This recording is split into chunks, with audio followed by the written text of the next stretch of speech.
রাজনীতি থেকে মন উঠে গিয়েছে কঙ্গনা রানাওয়াতের। কিছুদিন আগেই এক সাক্ষাৎকারে জানিয়েছেন রাজনীতি আর উপভোগ করছেন না তিনি। এবার রাজনীতিকে শখের কাজ বলেও দাবি করলেন অভিনেত্রী তথা মন্ডি কেন্দ্রের সাংসদ। পঞ্চায়েত স্তরের ছোট ছোট সমস্যা নিয়ে সবাই আসছেন তার কাছে, তাই সাংসদের কাজ আর ভালো লাগছে না বলে ইঙ্গিত দিয়েছিলেন অভিনেত্রী। এবার উপার্জন নিয়েও ক্ষোভ প্রকাশ করলেন তিনি।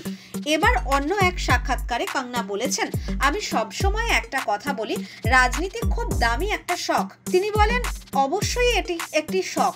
আপনি সাংসদ হলে রাজনীতি আর পেশা থাকতে পারে না, তার কারণ এর পাশাপাশি আপনার একটা চাকরির দরকার পড়বে, অবশ্য যদি আপনি একজন সৎ মানুষ হন। কঙ্গনার দাবি, সৎ পথে রাজনীতি করে যা উপার্জন হয় তা দিয়ে জীবনযাপন করা কঠিন, তাই আরও একটি চাকরি প্রয়োজন।